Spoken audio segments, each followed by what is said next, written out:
Meus amigos, meus irmãos, que a paz de Jesus continue sempre a nos aproximar e nos envolver no seu intenso amor e na sua paz.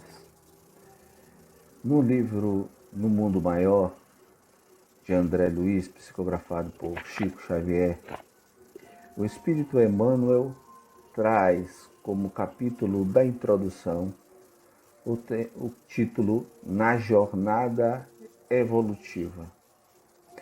Ora, o que é que nos chama a atenção esse capítulo do Emmanuel nesse livro, em que André Luiz nos traz relatos de experiências de espíritos que sofreram o processo de desencarnação ou que estão em intensa relação com o plano dos espíritos. O que ele nos fala e tenta avaliar nessa obra é como se dá essa nossa relação e o quanto nós estamos preparados para essa viagem que todos nós faremos nessa nossa jornada entre o plano da materialidade e o plano do mundo dos espíritos. Quando nós pensamos então numa jornada ou numa viagem, nós imaginamos num primeiro momento o quanto nós estamos nos preparando para essa viagem, para essa experiência, para essa jornada. Se nós vamos entrar em férias, vamos fazer qualquer tipo de viagem, nós sempre fazemos e partimos de um diagnóstico da nossa própria realidade. Nós verificamos no primeiro momento como é que está a nossa situação de saúde, para ver se ela nos permite chegarmos até onde nós planejamos ir. Verificamos como é que está a nossa situação financeira, para ver se nós podemos sustentar essa nossa jornada. E diante desse diagnóstico que fizemos, nós tomamos a decisão de nos prepararmos um pouco melhor para essa nossa viagem e de juntarmos as condições, porque necessariamente faremos essa nossa jornada, essa nossa viagem. Me recordo quando era ainda criança, que minha mãe, e não se vai muito tempo, que minha mãe costumava nos dizer: quem vai para o mar se arruma em terra. É uma sábia observação, porque quando o marinheiro está no mar, não dá tempo mais de ele pensar: esqueci da água, esqueci do alimento, esqueci do anzol, esqueci da isca, porque ele já está no mar, não dá mais para voltar para a terra. Então, quando nós somos convidados e a natureza nos convida a fazermos essa viagem, a darmos prosseguimento nessa nossa jornada no rumo evolutivo, não vai dar tempo mais, quando embarcarmos nessa viagem, de percebermos que deixamos em terra algo que era essencial para essa nossa jornada. Portanto, nós gostaríamos, nesse primeiro momento, de fazer esse nosso preparativo de terra, verificarmos como é que está a nossa situação nesse momento, para que não possamos, durante essa nossa jornada, durante essa nossa viagem, verificarmos que esquecermos de algo que era extremamente importante nessa viagem que todos nós iremos fazer. Eu me recordo de um mito que o filósofo Platão nos trouxe e que é extremamente conhecido por muitos de nós, que é o chamado mito da caverna. O que é que nos diz esse mito da caverna que Platão nos trouxe? Isso 400 anos antes de Cristo, e até hoje ele ainda é atual. Platão nos conta sobre pessoas que moravam numa caverna e que elas todas estavam acorrentadas e atrás dela existia o muro. Ora, por trás também desse muro havia uma grande fogueira. E essa fogueira projetava a luz à frente desses homens acorrentados nesse muro dentro dessa caverna.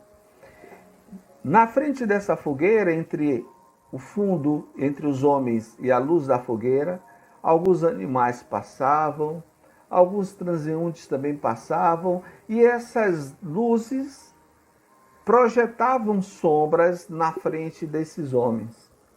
Como esses homens nunca tinham saído desse lugar, como esses homens compreendiam a realidade a partir dessa percepção do mundo que eles construíram, que era do seu campo visual, para esses homens a realidade é a realidade das sombras que eram projetadas na sua frente. Eles se imaginavam, portanto, sombras também, só que sombras acorrentadas. Eles estavam presos ali e outras sombras não estavam presas e caminhavam. E era esse o mundo que eles tinham. Era o mundo das sombras, era o mundo em que aquela luz projetava para eles na frente da parede daquela caverna. Eles, portanto, não tinham a visão dessa fogueira. Um jovem desses que estavam ainda prisioneiros nesse mundo de sombras, começa a ficar um pouco inquieto. E dessa sua inquietude, ele começa aos poucos se libertar dessas correntes que o deixava prisioneiro àquela realidade. Quando ele consegue se libertar dessas correntes, o seu primeiro ato contínuo é de se deslocar em direção à luz que projetava aquelas sombras. E ele encontra a fogueira e nota, portanto, que a realidade ela era muito além do que ele percebia como realidade absoluta, que era a realidade das sombras. Ele nota então que existia luz, algo que era novo para ele. Que todas as pessoas que estavam ali presas só viam sombras e ele conseguiu, naquele primeiro momento, ver a luz, que era a luz daquela fogueira. Era uma luz ainda um pouco tênue, um pouco frágil, mas era uma luz.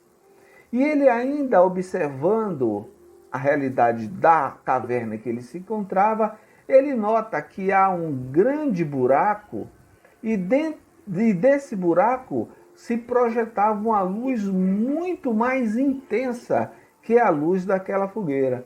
E ele aí, impulsionado pela essa busca da luz, faz um esforço muito grande, sobe até esse buraco e consegue sair dessa caverna.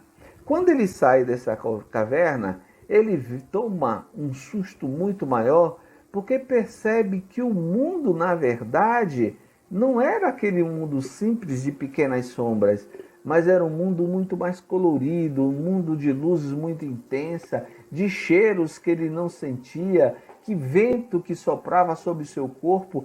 E ele nota então que ele tinha sentidos que ele nunca tinha utilizado, que fazia com que ele percebesse aquela realidade. Ele possuía esses sentidos, mas esses sentidos estavam adormecidos enquanto ele estava preso à realidade daquela caverna. E quando ele sai daquela caverna, esses sentidos dele explodem e ele começa a perceber outro mundo.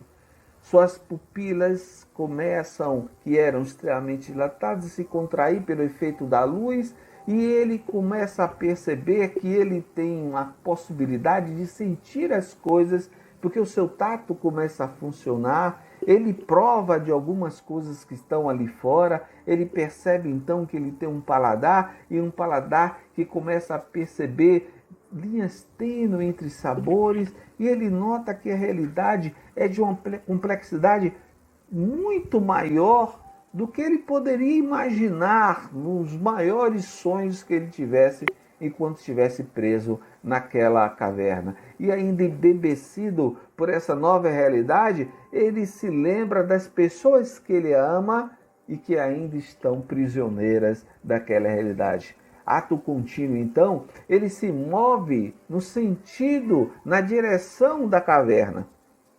E tentando entrar na caverna, na ansiedade de levar logo essa informação, ele escorrega, ele cai, porque sua visão, que agora estava acostumada à realidade, ele nota que quando ele retorna à escuridão, parece que ele não tem mais a mesma percepção e ele cai, mas mesmo assim consegue chegar aos seus companheiros de grilhões e lá fala para eles, relata a realidade que ele estava passando. Algumas pessoas que ainda manobravam ali dentro daquela caverna, que ainda não estavam acorrentadas, mas se moviam dentro da própria caverna, mas que não tinham coragem de sair daquela caverna, olham para ele, vê que ele está extremamente arranhado e dizem: você enlouqueceu. Isso não é possível. Esse mundo não existe. O mundo é o que nós estamos vendo. Olha aí a sombra, olha as coisas se mexendo. Que loucura é que está passando com você? O que é que aconteceu? Você saiu dessa corrente e olha o que te aconteceu. Você teve a ousadia de romper com essa corrente e olha o que te aconteceu. Olhe agora como você está. Se esse mundo de fato existisse, e ele observa o corpo arranhado daquele jovem, se esse mundo de fato existir, esse mundo deve ser terrível, porque olha o que ele fez contigo, olha o estado que está o seu corpo.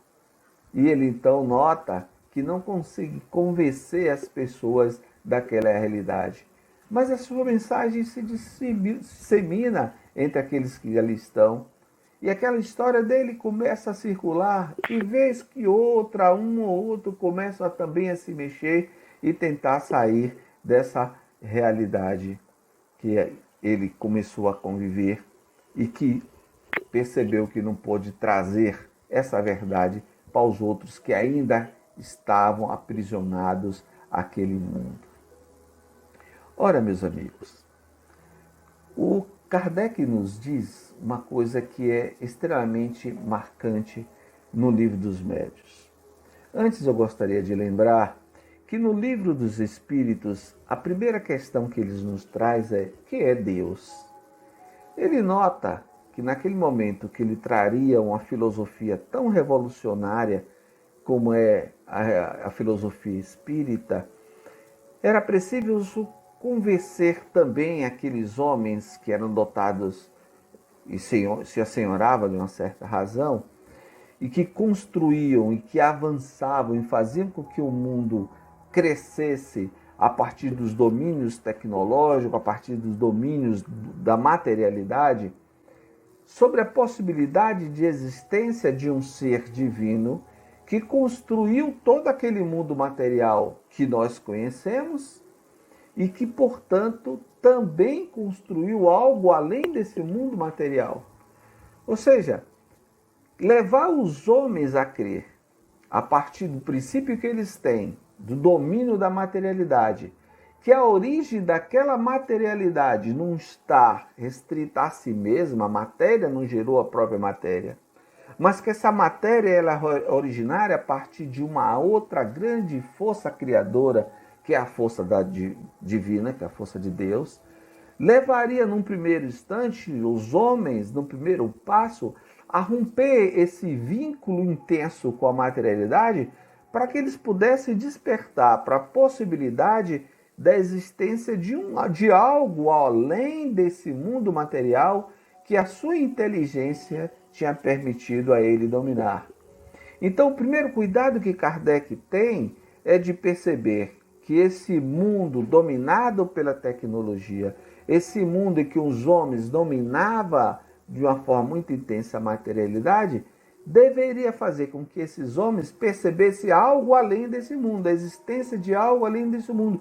Então ele constrói, de uma lógica muito perfeita, a existência de um ser divino que foi o criador de todas essas outras coisas.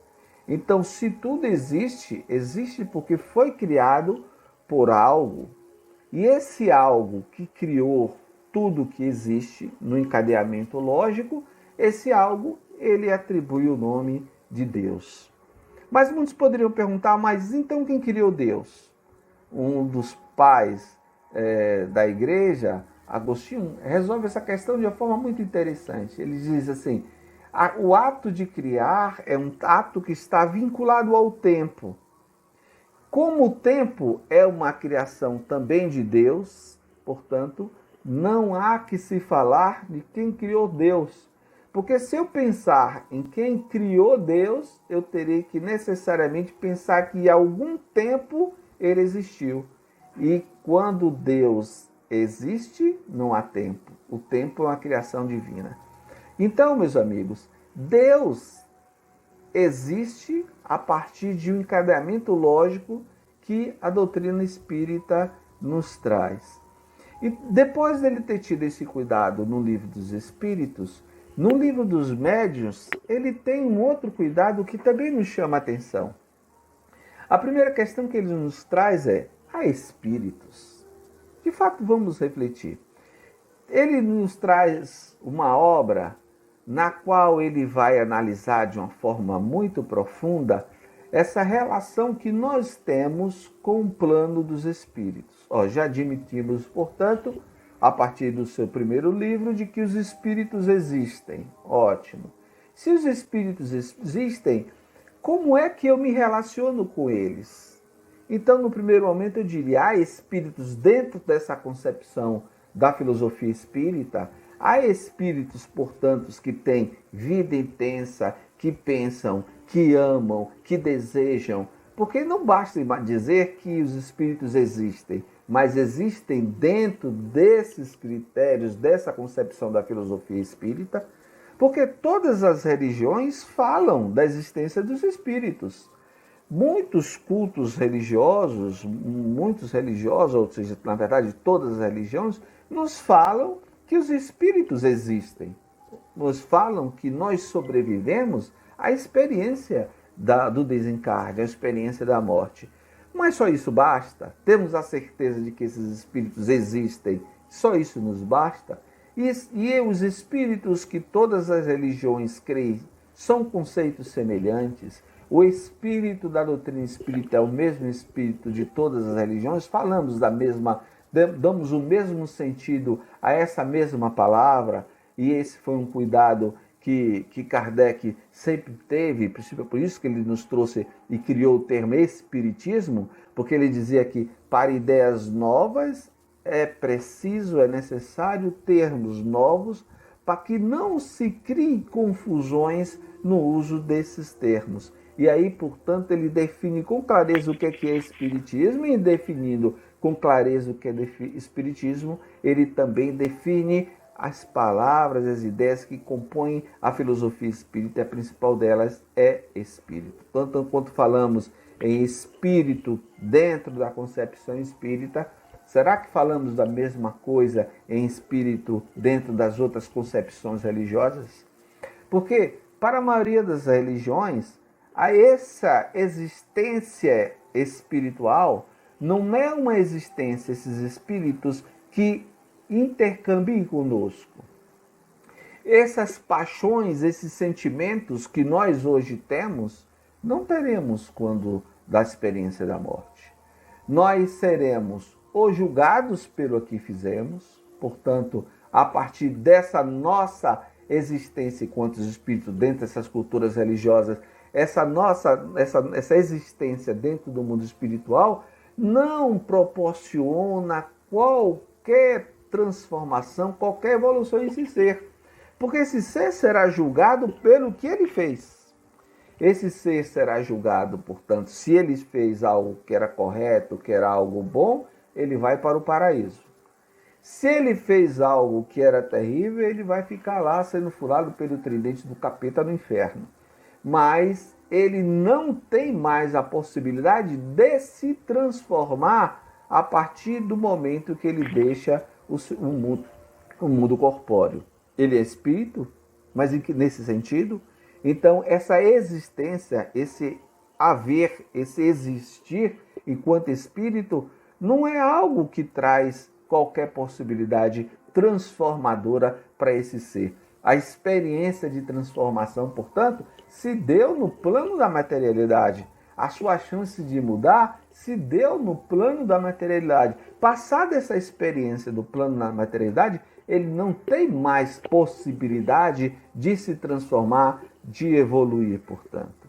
Então, a partir dessa experiência que ele teve, ele pode ser condenado num primeiro momento ou ser convidado a um mundo de felicidade a partir desse julgamento, ou poderá ficar num sono aguardando o dia do juízo final, quando ele irá despertar de novo para esse mundo corpóreo. Portanto, há uma valorização intensa desse mundo corpóreo. O mundo que é importante é o mundo corpóreo. Então, a viagem não tem grande importância nesse sentido. A jornada desse ser, cuja experiência corpórea é a experiência mais importante para ele, não traz nenhuma grande mudança para esse indivíduo, porque a experiência corpórea que foi importante. O que ele fez enquanto estava no corpo é o que é mais importante. Mas por que que isso é tão forte na maioria das religiões? Porque elas fazem pontes com a materialidade. Constroem e acreditam na existência dos espíritos, porque a natureza assim impõe essa percepção de realidade, mas não conseguem construir o que de fato sejam esses espíritos. Por isso que Kardec, no Livro dos Médiuns, nos traz essa questão que às vezes nos parece desprovida de sentido, já que ele falava de espíritos no próprio Livro dos Espíritos. Por que então, naquele primeiro momento, ele começa já questionando se há espíritos? Mas então há espíritos, quando você afirmar que eles existem, necessariamente você vai ter que definir o que são esses espíritos. Qual é a realidade que é a vida que a natureza impõe a esses espíritos? Porque enquanto eles estavam no mundo corpóreo, enquanto eles estavam submetidos a esse mundo corpóreo, ele estava construindo ali o seu próprio futuro. Platão diz uma coisa que também é extremamente interessante. Ele diz assim: a alma é prisioneira no cárcere que é o corpo. Porque ele diz, olha, ele tem essa concepção de que a alma é algo que é além do corpo e que o corpo é para nós um veículo de experiência no mundo material. Mas a alma, que é aquele atribui os valores mais nobres, a harmonia, a moral, é diferente dela quando está prisioneira no mundo corpóreo. Então, esse corpo o leva ele a viver o mundo das paixões, o mundo das necessidades orgânicas. Então, o Platão dizia, olha, essas são grades que colocam a alma num cárcere. O corpo era, nessa visão dele, um cárcere que aprisionava esse ser que tenta dar o seu voo em direção ao progresso.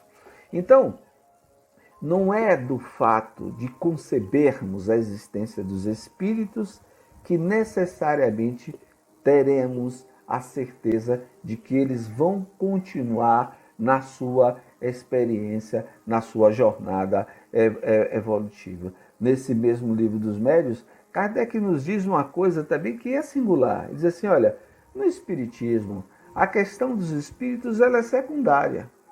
Ela não é a questão principal. Porque no Espiritismo, a concepção de que os espíritos existem não leva-nos necessariamente à discussão sobre o que devemos fazer enquanto sermos espíritos. Ou seja, não é só termos a certeza de que há espíritos, mesmo que estivermos convencidos dessa existência dos espíritos, que necessariamente essa certeza vai nos impulsionar no sentido de mudarmos a nossa concepção de vida. Porque imaginem, se hoje toda a humanidade tivesse a certeza de que não só nós somos espíritos, não só nós sobrevivemos à experiência da morte, mas como diz a doutrina espírita, que nós podemos intercambiar com o plano espiritual. Se todos hoje nós pudéssemos ter a possibilidade, eu digo, a humanidade como um todo, de intercambiar com esse plano espiritual, de ver os espíritos, de ouvir os espíritos, o que é que nos parece que faríamos? Será que, movidos pela certeza, nós diríamos, não posso mais ser preconceituoso, porque o espírito não tem uma cor. Não posso ser mais homofóbico, eu não posso ser mais alguém que seja preconceituoso, porque não há o espírito, ele não tem um sexo. O espírito, a riqueza, ele é algo que é transitória. O mundo, a realidade é a realidade. Será que nós seríamos impulsionados a essa percepção? Ou será que a maioria da humanidade faria algo diferente? Tendo a certeza de que os espíritos existem, aqueles que estão envolvidos, embebecidos pelas paixões, diria para algum espírito que se aproximasse dele: vem cá, vai lá, convence ele, convence ela, para que fique comigo. Ou chegaria para um desses espíritos: vem cá, dá uma olhadinha lá, vê qual que vai ser o prêmio da loteria daquele mês. Ou utilizariam esses espíritos como instrumento para o domínio do plano da materialidade. Porque ainda estamos prisioneiros desse plano da materialidade. Porque se esse corpo é para nós um veículo, e é o que ele é um veículo para a nossa experiência transitória, o que é que nós fazemos com esse veículo? Como é que nós utilizamos esse veículo para essa nossa experiência? Nós pegamos esse veículo e colocamos ele numa garagem, num cuidado, ou pegamos esse veículo e damos sempre um brilho nele e procuramos viajar, sair sempre, experimentar sempre. Então, essa nossa experiência com o mundo corpóreo é uma experiência que deve nos levar a viver de forma bem intensa essa nossa relação com o mundo corpóreo, mas a partir necessariamente de uma concepção moral do mundo. Não podemos imaginar que só do fato de termos essa certeza de que o mundo espiritual existe, nós necessariamente mudaremos os nossos compromissos e as nossas concepções do mundo. Olha, meus amigos, nós temos duas formas de avançar nessa nossa jornada evolutiva. Nós podemos avançar pelas nossas concepções do bem, podemos avançar fazendo o bem. Fomos convencidos da importância do bem e começamos a agir movidos por esse nosso conceito do bem. Mas também podemos avançar nessa nossa jornada evolutiva a partir de estarmos muito sufocados pelo mal. Às vezes o mal é tão intenso que nos sufoca que a gente cansa de fazer o mal e aí a gente vai dando esses passos mais lentos rumo a essa nossa evolução. Quando nós experimentamos, e todos nós experimentamos, o momento do nosso desencarne, será que nesse instante nós vemos o mundo de uma forma diferente? Será que nesse instante nós dizemos: aquele dinheiro não precisava, aquela pessoa me traiu, mas tudo bem, agora eu sou um espírito, eu agora estou no mundo espiritual, o que importa para mim é outra coisa. Nós vamos notar que, embora ainda estejamos no plano espiritual, nós não temos essa percepção intensa do que seja o mundo espiritual, ou seja, não vivemos a realidade nem os conceitos desse mundo espiritual. Então, a concepção dos espíritos, a existência dos espíritos, ou seja, o há espíritos que Kardec nos pergunta, esses espíritos eles existem, mas carregam consigo toda a sua concepção de mundo, que não muda com a sua experiência de desencarne. Não é o próprio desencarne, não é essa mudança de percepção de mundo que faz com que o homem automaticamente se transforme, comece a ser a partir daí, um novo homem. Não, não passa isso. Tem uma passagem muito interessante no Evangelho de Jesus, que é aquele diálogo com Nicodemos, que todos nós espíritas conhecemos e bem divulgamos, né? Jesus diz assim para Nicodemos: é necessário nascer de novo para ver o reino dos céus. E depois ele continua com o raciocínio e diz: em verdade, nascer da carne e espírito é necessário nascer da carne e nascer do espírito para entrar no reino do céu. Ora, não é à toa que Jesus traz essa diferenciação entre ver o reino dos céus e entrar no reino dos céus. Porque todos nós, quando desencarnarmos, veremos o reino dos céus. Iremos ver o mundo dos espíritos, mas não necessariamente iremos entrar no reino dos céus.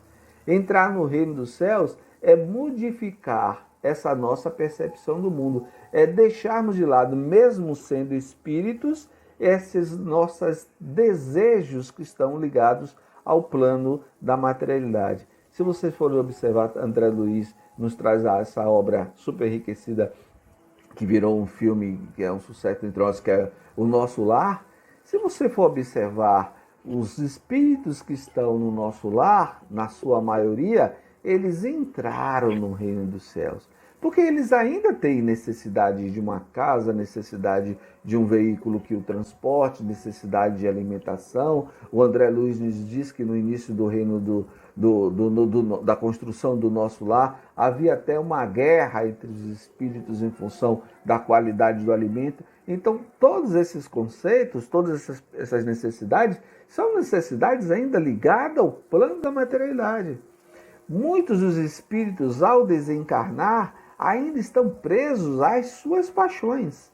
Muitos dos espíritos ainda estão presos aos seus vícios.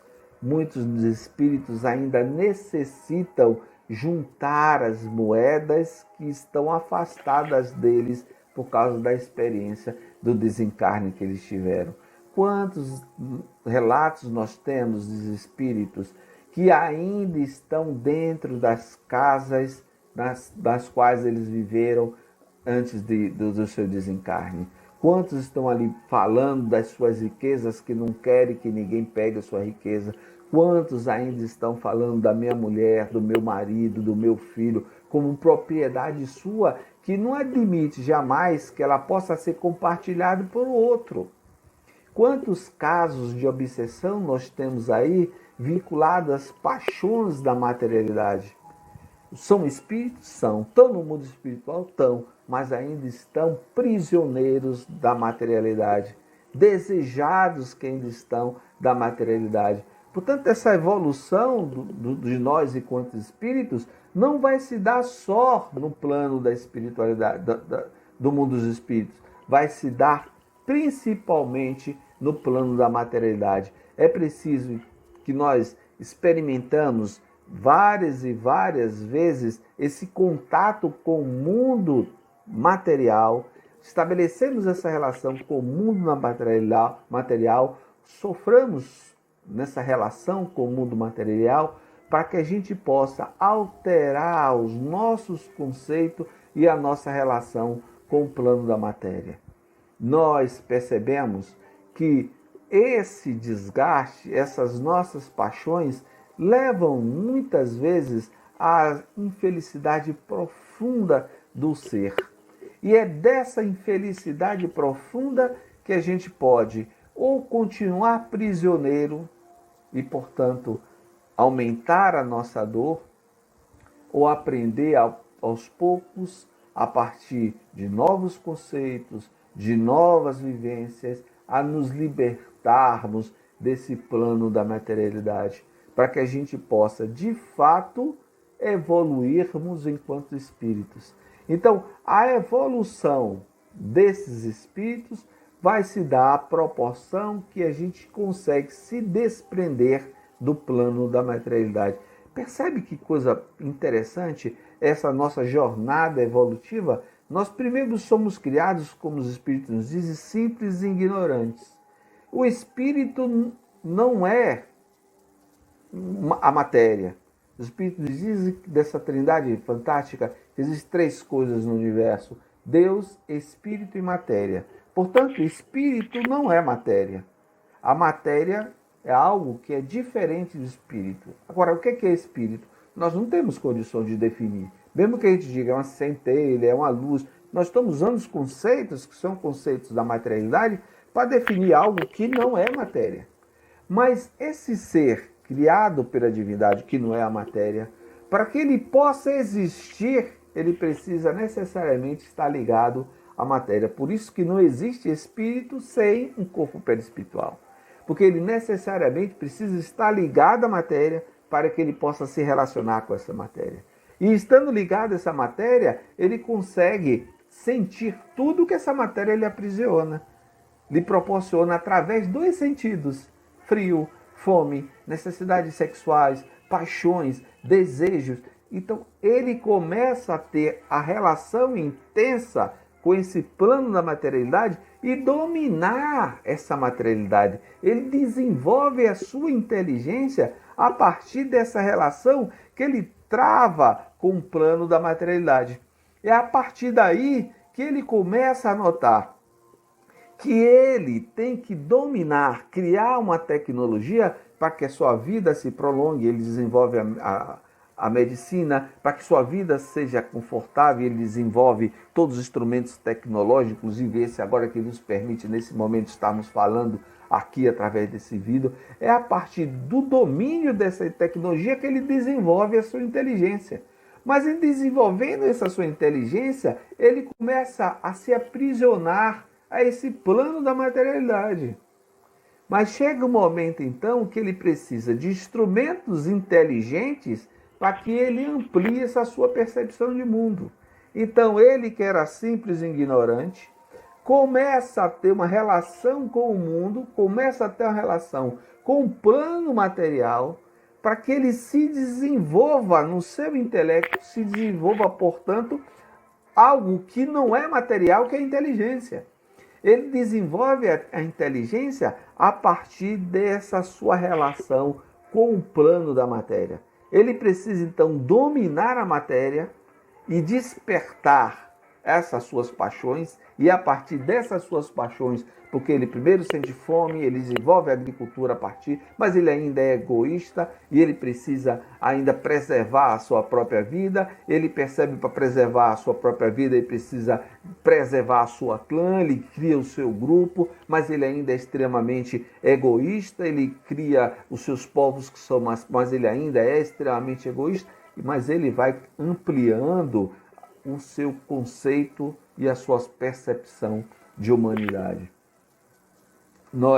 Há um teórico da comunicação que ele fala assim que o mundo é uma aldeia, ele chama de aldeia global. É como se nós vivêssemos, a partir de hoje, uma grande aldeia, que nos fala McLuhan. Então, hoje nós estamos sobre uma grande tenda. Todos nós, a partir desses instrumentos tecnológicos que a humanidade conseguiu criar, a partir desse domínio da matéria, nós conseguimos hoje estar ligados com o mundo. Imagina hoje nós podemos sair do nível do nosso planeta.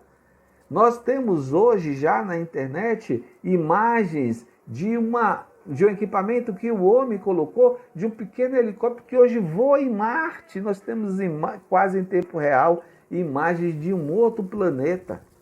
Então, talvez esse conceito precisa até se ampliar. O mundo hoje, essa aldeia, não é só o globo. Essa aldeia começa a ser quase que o universo. Nós hoje começamos a ser seres desse mundo muito mais amplo. E tudo isso foi devido ao domínio dessa matéria, à criação dessa tecnologia, ao desenvolvimento dessa inteligência. Tudo isso só foi possível porque o homem deu esse passo na sua jornada evolutiva. Esses passos na sua jornada, primeiro, de domínio da materialidade.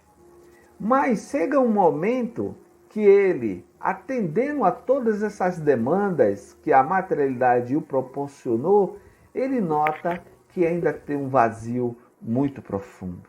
Ele percebe que ele tem algo que a matéria não atende mais a ele. Que o conforto, que a tecnologia não atende às aspirações maiores que ele possui. E ele então nota que a sua felicidade vai depender de uma felicidade de uma coletividade. E que é preciso, então, a partir daí, criar novos conceitos de relação, novos conceitos de domínio e de distribuição dessa riqueza material, para que, a partir desse ponto, essa felicidade consiga, de uma certa forma, se dispersar entre toda a humanidade. Claro que estamos a passos desse plano, mas momento virá em que, cansados pelas dores que esse acúmulo de riqueza e de domínio da materialidade proporcionou a muitos, nós veremos isso começar, de uma certa forma, a se dispersar. Como vimos na história da humanidade como um todo, do homem que avançou da clã, de que avançou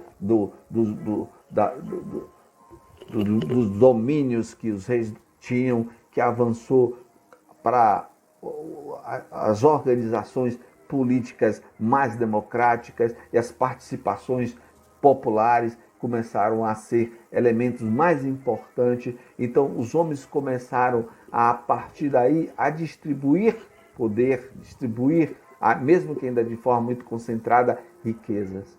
Nós nunca produzimos tanta riqueza como estamos produzindo hoje. E nunca tivemos, embora ainda haja um nível de concentração muito intensa, uma distribuição como temos nesse momento. Claro que ainda enfrentaremos lutas muito mais intensas para que isso mude, mas isso só mudará a partir do momento que esse homem novo comece a surgir. E essa nossa experiência, essa jornada que nós ainda estamos, que começará a se impregnar a partir da mudança de visão que o homem tenha do mundo. Porque enquanto ele acreditava, enquanto ele estava preso à materialidade, ele tinha que dominar essa materialidade, e dominando essa materialidade, ele tinha que manter essa riqueza para si mesmo. Porque a percepção de mundo que ele tinha era a percepção do mundo material. Mas quando, a partir desse momento, que esse homem mais inteligente, esse homem que avançou, que progrediu na sua jornada intelectiva, começa a perceber que o mundo vai além do plano material, quando surge para esse homem uma nova filosofia que traz a certeza da existência desse mundo espiritual, ele pode, a partir daí, construir uma nova concepção de mundo. E construindo a nova concepção de mundo, ele começa a perceber que a relação que ele tem com o plano da materialidade deve se dar num outro patamar. E é isso que nós começamos a perceber, que nesse passo, nessa jornada que nós estamos dando, nós vislumbramos essa possibilidade desse mundo novo. Mas ainda estamos mergulhados no plano da materialidade. Mas nossas experiências de ida e vinda do plano material para o mundo dos espíritos, essa experiência começa a ser tão intensa que começa a se impregnar na consciência humana a possibilidade da existência de valores diferentes que não sejam só os valores da materialidade. Esse progresso que nós observamos no mundo material começa também a se instalar no mundo dos espíritos. Porque, como a gente falava da obra Nosso Lar, a gente se recorda que o nosso lar começou com um conflito muito intenso. E hoje esse conflito não existe mais no nosso lar. O nosso lar de hoje não é o nosso lar de 60 anos atrás. O nosso lar de hoje é o nosso lar que também evoluiu no plano dos espíritos, porque o homem que desencarna e vai ao nosso lar hoje é diferente do homem que ia há 60, 70 anos atrás. Então, esse progresso que nós vemos nessa jornada, falar, portanto, dessa jornada e desse progresso do homem, é falar desse progresso no plano da espiritualidade e falar desse progresso no plano da materialidade. Nós vivemos essa relação com os dois planos. Nós percebemos que existem espíritos que hoje estão vivendo no mundo, embora estejam já desencarnados, ainda vive de forma muito intensa o mundo dos espíritos. Mas também vemos que existem espíritos que, encarnados, vivem menos o plano da materialidade e vivem mais o plano dos espíritos. Então, quando Chico às vezes dizia que muitas vezes ele nem percebia que seu intercâmbio com o mundo espiritual era tão intenso que ele muitas vezes não sabia em que mundo ele estava. Porque ele já vivia isso de forma muito intensa, ou seja, a espiritualização dele se deu de uma forma muito mais intensa. E a gente lembra ainda um Paulo que dizia assim: já não sou mais eu quem vivo, é o Cristo que vive em mim. Então, a partir do momento que o espírito começa a se desprender dessa sua vida material, isso não precisa ser só no mundo dos espíritos. Ele começa a viver uma nova realidade, ele começa então a ter uma outra percepção de mundo. Eu me recordo que uma vez, no centro de Chico, as pessoas estavam numa fila muito intensa para tomar sopa que o centro distribuía. E alguns trabalhadores se aproximavam dele e, ao notar a presença de uma senhora que possuía recursos, chega para o Chico e diz: olha lá, Chico, que absurdo. Aquela senhora tem posse, tem recurso, não precisa e está ali na fila. Claro, eles ficaram horrorizados porque ela ia tomar um prato de sopa que deveria ser para alguém que necessitava. Chico olha para aquela senhora, para os trabalhadores e diz: olha que interessante, aquela mulher não precisa e está ali tomando sopa.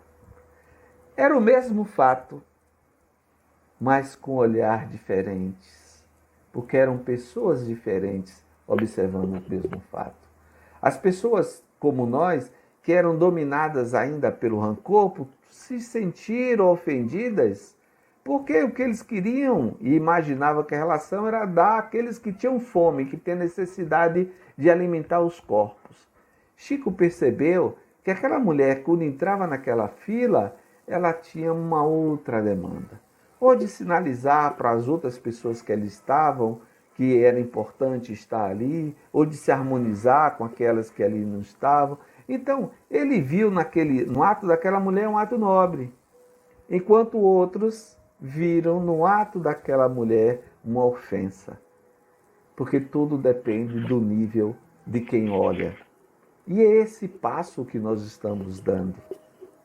É essa busca, essa construção que todos nós desejamos que se opere em nós. A mudança desse olhar. E essa mudança virá a partir dessa mudança interior.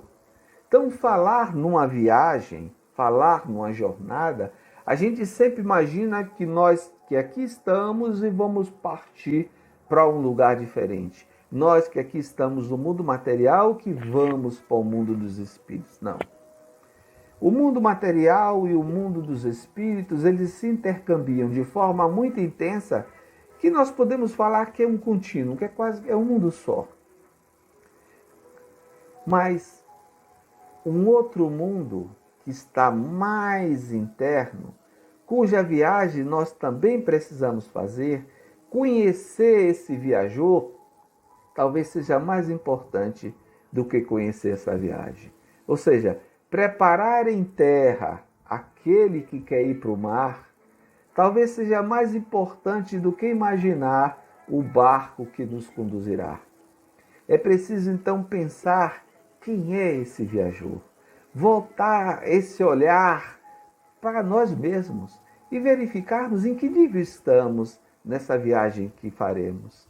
Porque de que importa sabermos que os espíritos existem, de que podemos nos comunicar com eles, de que uns obsediam outros, que podemos... Não, às vezes, claro, que mesmo essa relação com os espíritos, ela é fundamental para cada um de nós. Mas ela não será tão importante se não mudarmos aquele que está olhando para essa relação com o mundo dos espíritos, para a relação com os espíritos. Intercambiarmos com os espíritos faz parte da natureza humana. Isso não iremos mudar. mas mudaremos, sim, o plano em que se dará essa nossa relação com o mundo dos espíritos a partir dessa mudança que se opera em nós. Pensar nessa nossa evolução não passa necessariamente pela experiência do desencarne, pela experiência repetida dos encarnes, dos desencarnes, da vivência mais intensa no plano material ou no plano espiritual. Se dá necessariamente pela mudança desse ser. Porque observem, quando nós éramos crianças, nós víamos o mundo de uma forma muito diferente. Tudo parecia grande, tudo parecia enorme. Eu tive um momento, uma vez, indo como filho no bairro onde eu tinha nascido. E fui ver com ele, a primeira coisa, a casa que eu tinha nascido. Mas eu tomei um susto muito grande, porque na minha imaginação, o passeio que dava acesso à rua era enorme. Eu tinha dificuldade grande de pular aquele passeio. E quando eu cheguei para ele e vi o tamanho que era o passeio, aquilo para mim foi um choque. Era o mesmo ser, mas que vi agora um passeio diferente, porque esse ser tinha crescido. E esse é o convite que a doutrina espírita faz a todos nós. É que a gente perceba que nós estamos crescendo, nós estamos mudando. Mas devemos libertar essa nossa visão das nossas experiências do mundo infantil. Quando eu era criança, eu vi o mundo como criança. Agora que eu sou um homem, tenho que ver o mundo como homem. Então, é essa mudança que a gente precisa perceber. Esse novo ser que precisa despertar em nós. Porque essa nossa jornada é uma constante. Ou vocês imaginam que no mundo espiritual, onde estão os espíritos mais nobres, lá eles estão parados, descansados? Não. Quanto mais intenso for o trabalho, maior será a oportunidade de crescermos e de evoluirmos. Então, que nós não nos furtemos das pequenas oportunidades, das menores chances que tivermos de experimentarmos conflitos, relações, tensões, porque é disso que será forjado o novo espírito. Não basta só que meditemos, que paremos, que a nossa inteligência nos leve a um mundo maior. É preciso, antes de tudo, que a experiência nas dores cotidianas, que os conflitos que nós estamos vivenciando, seja de fato a oportunidade que nós temos de que, sem que a gente perceba, a gente amadureça. Porque a gente não percebe o olhar que tínhamos de criança para o olhar que temos agora que somos adultos. A gente nem nota, às vezes, que estamos passando por essa fase de maturação. Só notamos quando vivemos experiências que já vivemos antes, quando passamos por dores que vivemos antes, mas que agora encaramos essas dores, essas experiências com um olhar diferente. E esse olhar vai mudando. Não deve ser a nossa busca termos um olhar diferenciado ou um olhar mais novo. É viver. Viver. Porque a partir dessa nossa experiência de vida é que poderemos ter a oportunidade de progredir. E jamais esquecendo aquilo que nos sinalizaram os bons espíritos. Jamais esquecendo disso. Não basta deixarmos de fazer o mal. É preciso, acima de tudo, fazer todo o bem que esteja disponível para cada um de nós. Então, eu gostaria de pedir a todos nós que, movidos e orientados, principalmente por esse nosso guia, por alguém que nos atrai nessa nossa caminhada, nós possamos cada vez mais estabelecermos a sintonia com esses bons espíritos, estabelecermos sintonia com essa doutrina maravilhosa que está aí nos orientando e nos guiando nessa nossa jornada. Porque, como todos nós sairemos da terra, entraremos no barco e avançaremos nessa nossa navegação, ninguém faz viagem sem uma bússola. e que Jesus e que a doutrina espírita seja a nossa bússola nessa nossa caminhada. Que Jesus nos abençoe, que a doutrina espírita nos oriente nessa nossa caminhada e que possamos estarmos sempre unidos pelo amor de Cristo. Mais uma vez, meus amigos, muito obrigado por essa oportunidade. Sigamos em paz.